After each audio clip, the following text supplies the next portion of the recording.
والصلاة والسلام على سيد الرسل وخاتم الأنبياء محمد وعلى آله وأصحابه وأزواجه وذرياته وأتباعه وبارك وسلم تسليما كثيرا كثيرا. أما بعد فأعوذ بالله من الشيطان الرجيم. بسم الله الرحمن الرحيم. محمد رسول الله والذين معه أشداء على الكفار رحماء بينهم تراهم ركعا سجدا يبتغون فضلا من الله ورضوانا سيماهم في وجوههم من أثر السجود ذلك مثلهم في التوراة ومثلهم في الإنجيل.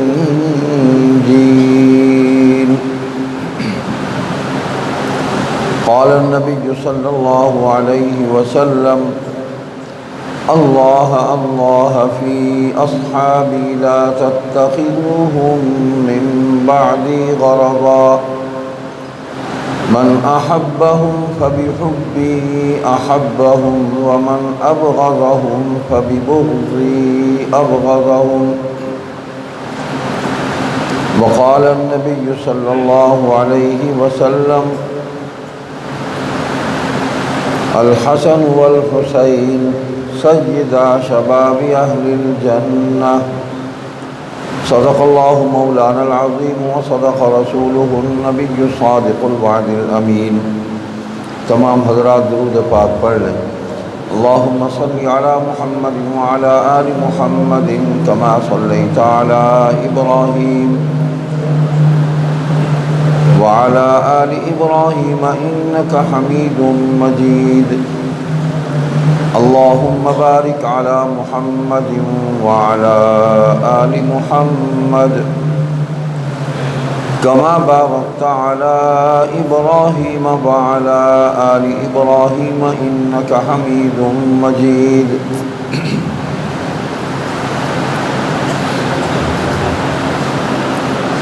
گرامی قدر برادر عزیز محترم قاری عبدالرحیم فاروقی صاحب، میرے بزرگوں، بھائیوں، عزیزوں، طویل وقفہ کے بعد اس جامعہ میں اور مسجد میں آپ حضرات سے گفتگو کا شرف حاصل ہوا ہے. آج کا موضوع بہت وسیع ہے. ہم سارے لوگ مل کے، ساری امت مل کے بھی سیدنا فاروق اعظم اور سیدنا حسین رضی اللہ تعالی عنہما، ان کے فضائل و مناقب، ان کے محاسن، ان کی سیرت، ان کے کارنامے، اس پر گفتگو کرتے رہیں تو ہماری عمریں ختم ہو جائیں گی، لیکن ان کی عظمت جو ہے اس کی روشنی کم نہ ہوگی، وہ پھیلتی چلی جائے گی، اس کا حق ادا نہیں ہو سکتا. پوری امت کے محسن لوگ صحابہ کی جماعت ہے، اور صحابہ کے جماعت کے ہر فرد نے اللہ کے دین کی اتنی خدمت کی ہے اور نبی کریم صلی اللہ علیہ وسلم کی امت پر اتنے احسانات کیے ہیں کہ قیامت تک ان امت جو ہے وہ صحابہ کے احسانات کا بدلہ نہیں چکا سکتی. وہ ایک ہی جماعت ہے جس کی مغفرت کا جن سے حسن آخرت کا اللہ تعالیٰ نے اعلان بھی کیا اور وعدہ بھی کیا۔ گویا کہ حساب کتاب ہی نہیں، ان کا حساب نہیں ہے، مغفرت کا اعلان ہو گیا۔ اللہ تعالیٰ نے فیصلہ سنا دیا، رضی اللہ عنہم ورضوا عنہ۔ اور یہ دو چار کے بارے میں نہیں ہے، صحابہ کی پوری جماعت کے بارے میں۔ اللہ ان سے راضی ہو گیا، وہ اللہ سے راضی ہو گئے، معاملہ ختم۔ وَكُلًّا وَعَدَ اللَّهُ الْحُسْنَى، سب سے حسن آخرت کا وعدہ ہے۔ قرآن کریم میں 400 سے زائد آیات ہیں جن میں اللہ تبارک و تعالیٰ نے صحابہ کرام کی منقبت اور ان کا تذکرہ فرمایا ہے، ان کے ایمانی کارناموں، ان کی قربانی اور ایثار اور جد و جہد، اس کا ذکر فرمایا ہے۔ جن غزوات میں حضور خاتم النبیین رحمۃ للعالمین صلی اللہ علیہ وسلم کے ساتھ صحابہ شریک ہوئے، یا جن سرایا میں گئے جس میں حضور نہیں ہیں، ان جگہوں میں گئے، اللہ تعالیٰ نے ان کے اخلاص کو، ان کے ایمان کو، ان کی شجاعت کو بطور حجت اور معیار کے ذکر فرمایا ہے کہ امت کو ان کی نقل کرنی چاہیے، یہ معیار ہیں، یہ معیار ہیں پوری امت کے لیے۔ اور صحابہ کے عہد میں جو لوگ ان کی زیارت کرنے والے ہیں، تابعین ہیں، ان کے لیے بھی صحابہ معیار ہیں۔ تبع تابعین ان کے بعد آئے، ان کے لیے بھی صحابہ معیار ہیں۔ تب سے آج تک اور آج سے قیامت تک جتنے بھی اہل ایمان آئیں گے، ان کے لیے صحابہ کا ایمان، صحابہ کا عمل، صحابہ کے فیصلے وہ معیار ہیں، اس سے کسی کو اختلاف کی کوئی اجازت نہیں ہے، نہ مقام ہے کسی کا، نہ کسی کو حق ہے، نہ ان پر تنقید ہو سکتی ہے۔ ہاں، وہ آپس میں ایک دوسرے کے معاملات کا جائزہ لینے کا حق رکھتے تھے اور اختلاف کا بھی حق رکھتے تھے، اپنی رائے بھی دی، اختلاف بھی کیا، لڑائی بھی ہو گئی، صلح بھی ہو گئی، معاملہ ختم ہو گیا۔ ہم نہ اس زمانے میں ہیں اور نہ استغفر اللہ ان کے ہم اثر اور ہم مرتبہ، کروڑوں بار استغفر اللہ، ان کی جوتوں کی خاک بھی نہیں ہے۔ کس حیثیت میں ہم صحابہ کے فیصلوں پر، ان کے اجتہادات پر، ان کے اختلافات پر ہم کلام کریں، اس پر تنقید کریں؟ آج وہ اس دنیا میں نہیں ہے، ہم ان کو اب تجاویز دے رہے ہیں کہ وہ ایسا کرتے تو ایسا ہو جاتا، ایسا کرتے تو ایسا ہو جاتا۔ وہ ہم سے بہتر سمجھتے تھے۔ اللہ تعالیٰ نے جو عقل اور شعور ان کو عطا فرمایا تھا، اس کے ساتھ نور نبوت، فیض نبوت، علم نبوت، صحبت نبوت شامل تھی۔ ہماری رفاقت تو زندگی کا زیادہ حصہ جو ہے وہ شیطان کے ساتھ ہماری رفاقت ہوتی ہے، ایسا ہی ہے۔ اگر کوئی صحبت کسی نیک آدمی کی مل جائے تو وہ اللہ کی رحمت ہے، کہ کسی اللہ کے ولی کی صحبت کے کچھ لمحات مل گئے، اس سے ہم نے کوئی اچھی بات سن لی، قرآن کی کوئی آیت سن لی، سمجھ لی، حدیث سن لی، حلال حرام کا کوئی مسئلہ سمجھ لیا، تو یہ اللہ کی خاص رحمت ہے۔ ورنہ ہمارے دل میں وسوسے بھی شیطان ڈالتا ہے، ہمارے خیالات جو دماغی ہیں ان کے اندر بھی شیطان رخنہ اندازی کرتا ہے،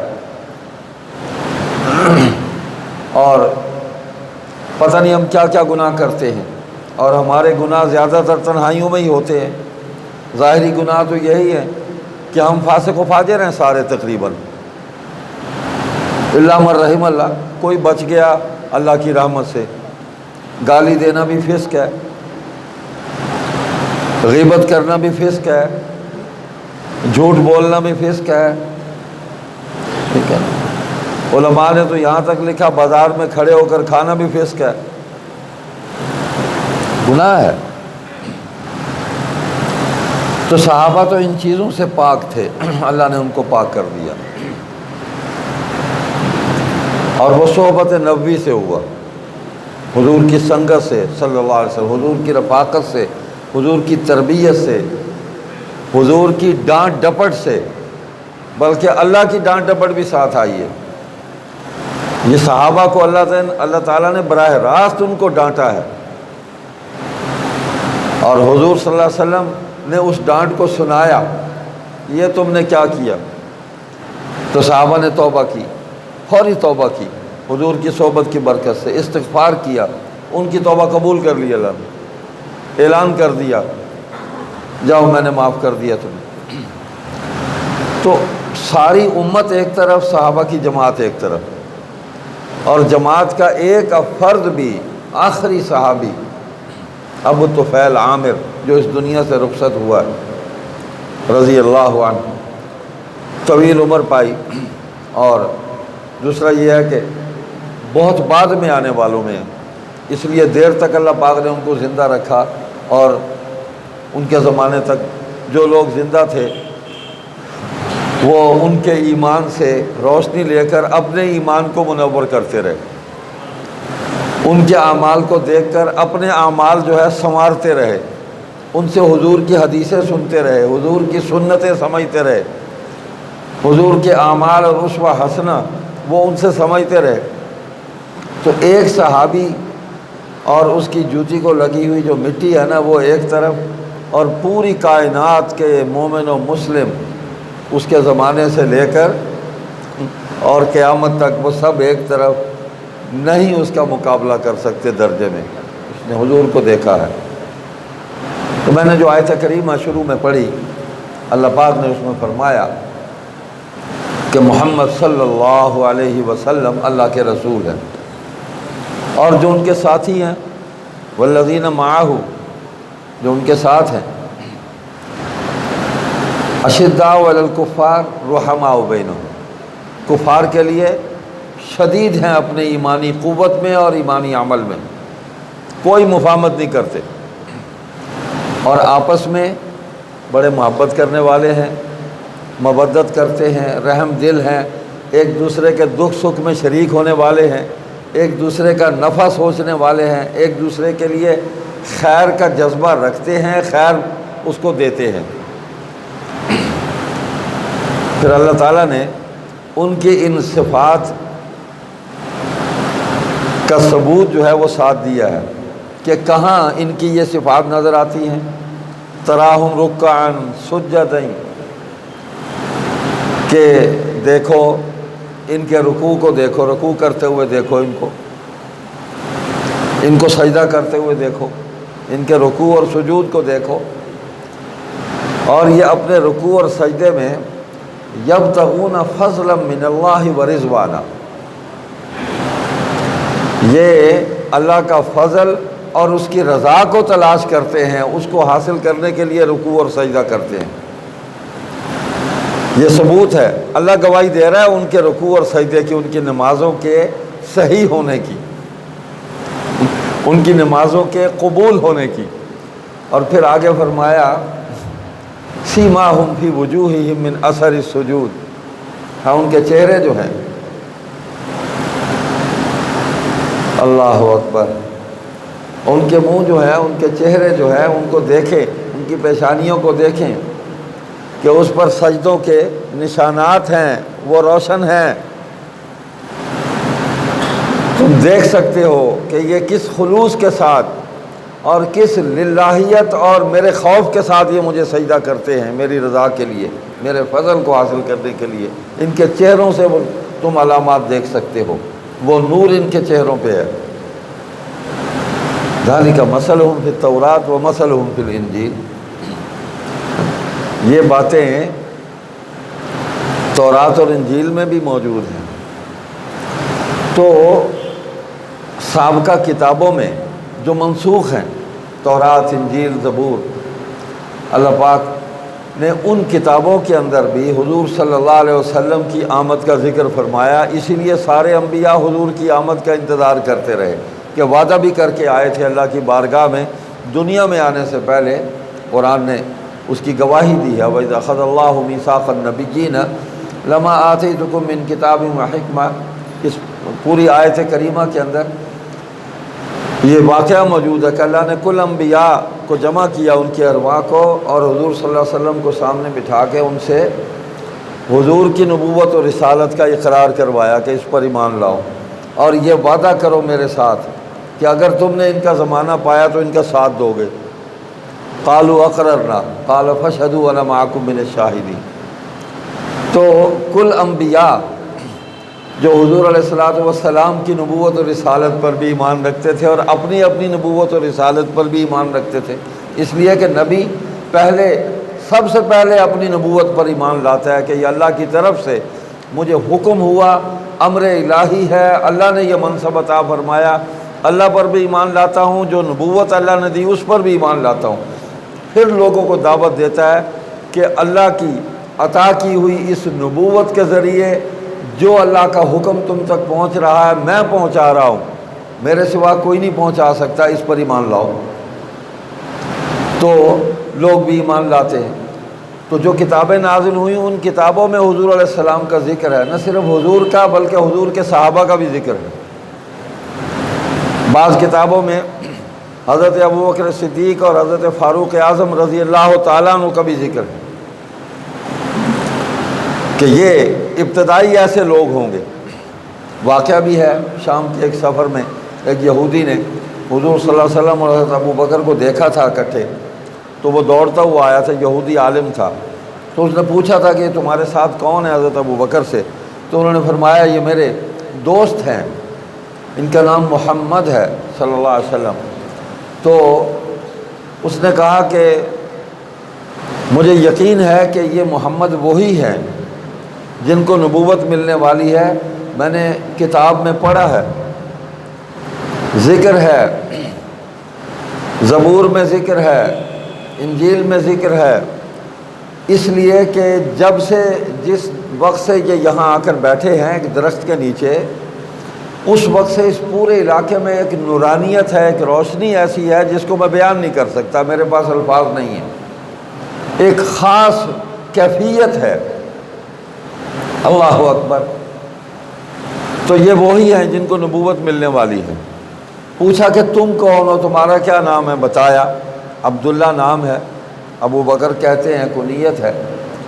اس نے کہا کہ پھر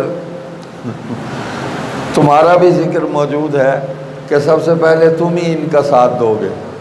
تو حضرت ابو بکر فرماتے ہیں کہ میں تو اس دن ایمان لے آیا تھا، ابھی حضور نے نبوت کا اعلان بھی نہیں کیا تھا، جب ایک یہودی عالم نے یہ بات کی تھی، اور انتظار میں تھا کہ میرے محبوب، میرے دوست کب نبوت کا اعلان کرتے ہیں، سب سے پہلے میں فوراً تصدیق کر دوں۔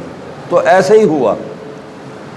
تو حضور علیہ السلام نے ایمان کی تصدیق کی، فرمایا کہ میں نے سب کے سامنے اسلام پیش کیا، غور و فکر کیا، سب نے سوچ و بچار کی، پھر جا کے اسلام قبول کیا، سمجھا، سوچا، یہ ان کا حق تھا۔ لیکن ابو بکر ایک ہے، واحد تمام اہل ایمان میں، کہ بغیر کسی سوچ کے اور سمجھ کے، بغیر کسی سوال کے، کیوں، کیا، کیسے، بلا تردد، بلا تعمل، ادھر میں نے دعوت پیش کی، اس نے اسلام قبول کر لی۔ اس نے کہا اشہد ان لا الہ الا اللہ۔ تو وہ تو انتظار میں تھے۔ تو صحابہ کا ذکر بھی سابقہ کتابوں میں ہے۔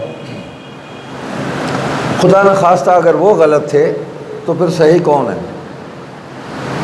یہی تو یہودیت کا حملہ ہے، یہی تو نصرانیت کا حملہ ہے، مسلمانوں کے ایمان لوٹنے کا اور اس نور سے محروم کرنے کا، کہ سب سے پہلے اس جماعت کے ایمان کو مشکوک بنا کے سب کو فارغ کر دیا جائے، اور اپنی پسند کے چند لوگ جو ہیں ان کو تو وہ بھی پسند نہیں ہے، لیکن کچھ لوگوں کو جن کی آڑ میں یہ سارا انہوں نے کھیل کھیلا کہ یہ 3 یا 4 آدمی ہیں جو ایمان والے تھے، باقی تو سارے ایمان سے محروم تھے اور منافق تھے۔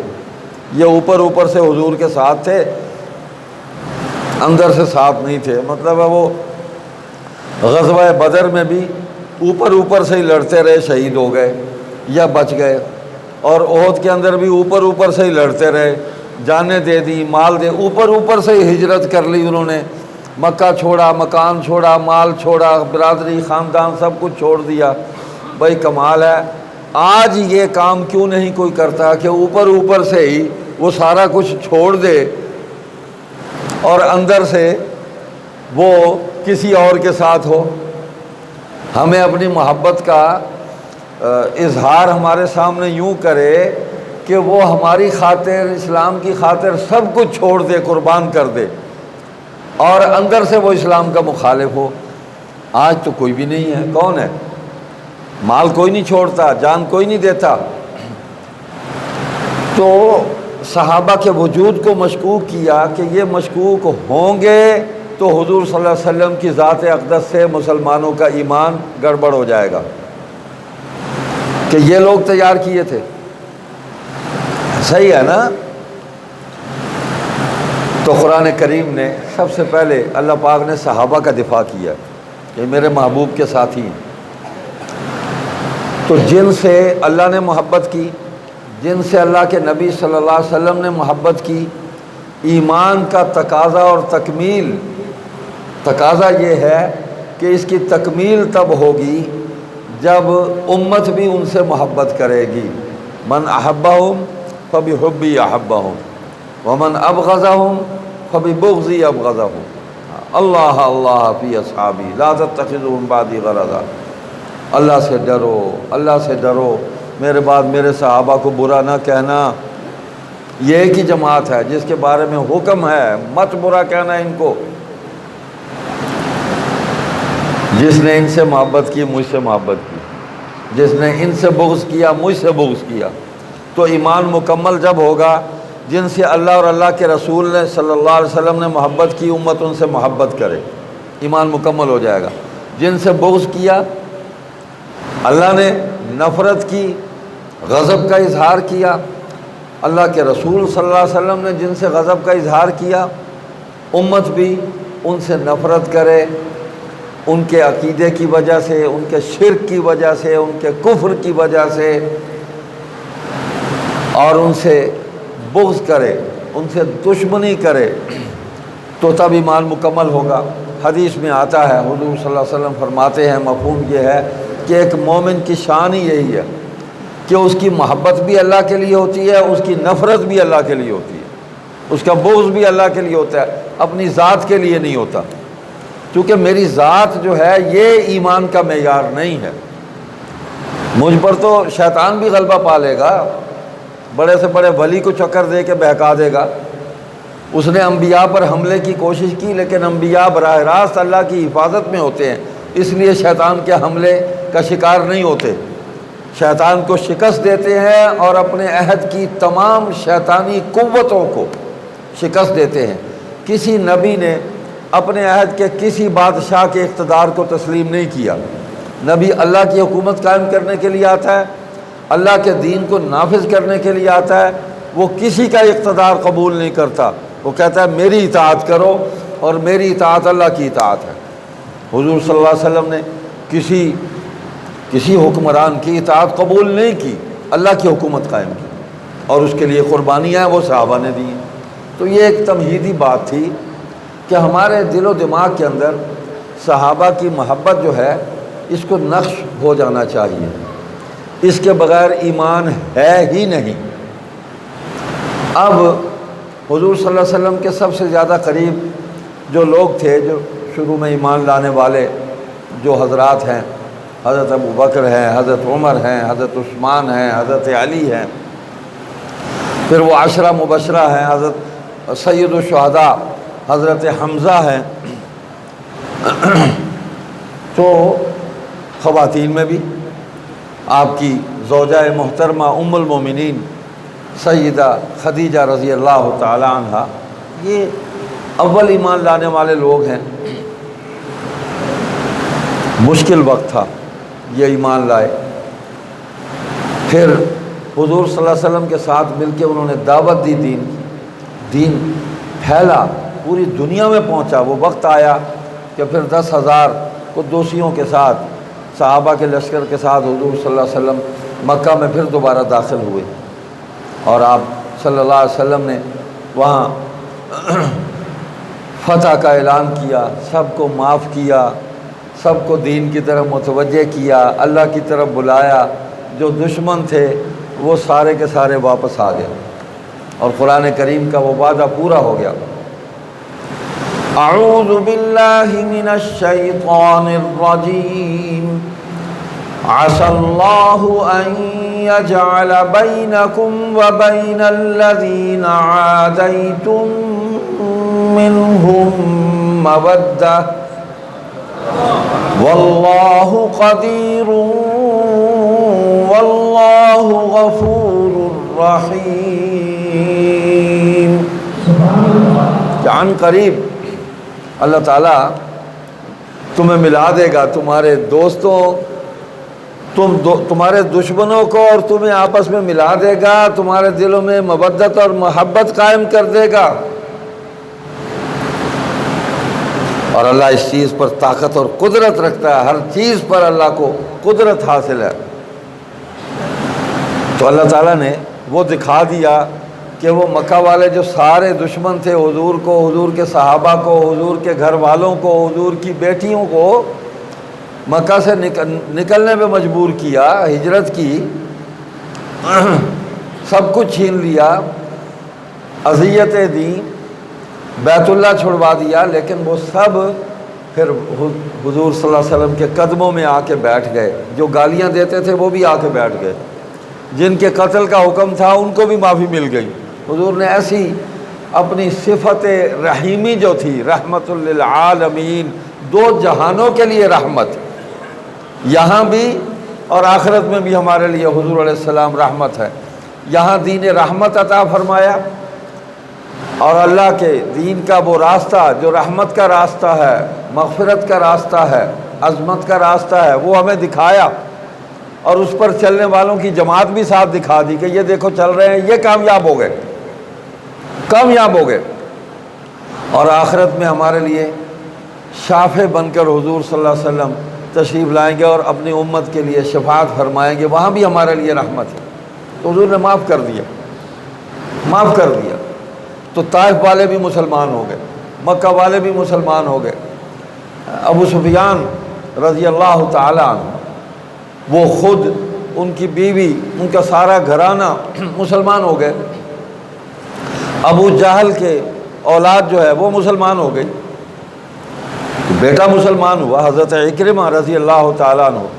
اور جنگ یمامہ میں جو ختم نبوت کے لیے جہاد ہوا، اس میں وہ شریک تھے، اس میں شریک تھے وہ، اور ایک موقع پر وہ لشکر کے سالار بھی بنے تھے۔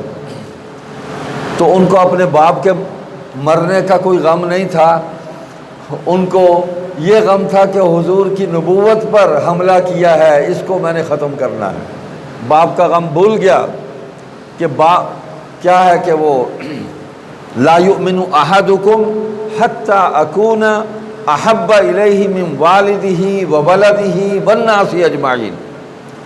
تمہارا ایمان ہی مکمل نہیں ہوتا، تم مومن ہو ہی نہیں سکتے اس وقت تک، حضور علیہ السلام فرما رہے ہیں، جب تک تم اپنے والدین سے زیادہ، وولد ہی اپنی اولاد سے زیادہ، والناس اجمعین تمام لوگوں سے زیادہ مجھ سے محبت نہیں کرتے، ایمان مکمل نہیں ہے۔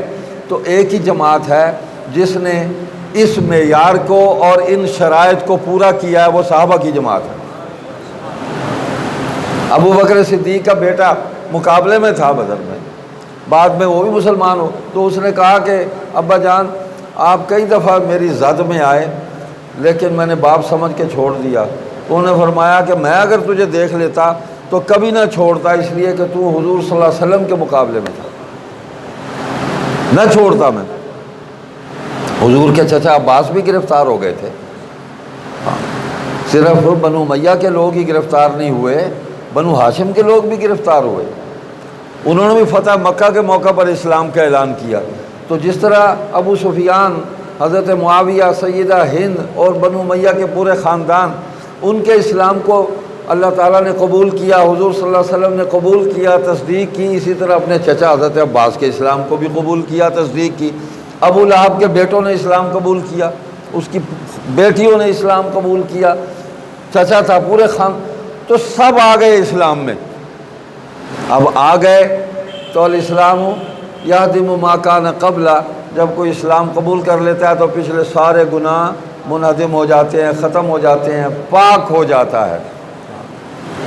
ہمارے ہاں اب بھی کوئی مرزائی مسلمان ہوتا ہے، کوئی عیسائی مسلمان ہوتا ہے تو ہم اس کو کہتے ہیں اب آپ ہمارے لیے دعا کریں۔ اس وقت آپ کی کیفیت یہ ہے کہ آپ کے وجود کے ساتھ ایک گناہ بھی وابستہ نہیں ہے، بالکل پاک ہیں اس وقت آپ۔ ہم دعا کرواتے ہیں ان سے، اور کروانی چاہیے کہ یہ قبولیت کا وقت ہوتا ہے کہ ایک آدمی نے سب کچھ چھوڑ کے اللہ کے دین کو قبول کر لیا۔ خیر، تو میں آتا ہوں کہ یہ ابتدائی لوگ تھے، حضرت عمر فاروق، حضرت ابو بکر، حضرت عثمان۔ سوچ سمجھ کے، غور و فکر کر کے، قرآن کریم کو سن کے، حضور کو دیکھ کے، حضور کی زبان سے قرآن سن کے حضرت عمر مسلمان ہوئے تھے۔ ایک قصہ تو مشہور ہے نا کہ وہ ہمشیرہ کے گھر آئے تھے، کسی نے کہا تھا کہ پہلے گھر کی تو خبر لے لے، لیکن یہ کوئی محقق بات نہیں ہے، تاریخ کی روایات ہیں، غلط بھی ہو سکتی ہے، صحیح، لیکن ان کی اپنی روایت ہے، خود فرماتے ہیں۔ میں گزر رہا تھا تو حضور تلاوت فرما رہے تھے مسجد الحرام میں، حضور نفل پڑھ رہے تھے تو حضور آیات پڑھ رہے تھے، تو وہ سن کے نا میں متاثر ہوا، میرے ذہن میں یہ بات آئی کہ یہ تو کوئی شاعر ہے، کمال یہ کلام ہے۔ تو حضور اگلی آیت پڑھ رہے تھے، وما هو بقول شاعر۔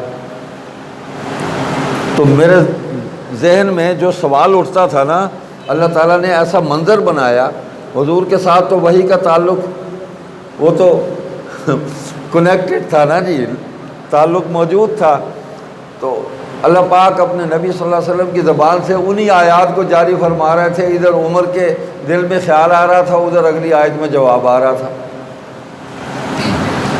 تو وہ کہتے ہیں میرے دل میں پہلے تو اس کلام کی عظمت اور اس کی جلالت جو ہے وہ قائم ہوئی، اور پھر حضور صلی اللہ علیہ وسلم کو دیکھا تو آپ کی عظمت، آپ کی محبت میرے دل میں قائم ہونی شروع ہو گئی، اور پھر میں دار ارقم میں گیا تو وہاں حضرت حمزہ بھی موجود تھے، سیدنا علی وہ بھی موجود تھے، ابو بکر بھی موجود تھے، اللہ اکبر۔ تو وہ کہا کسی نے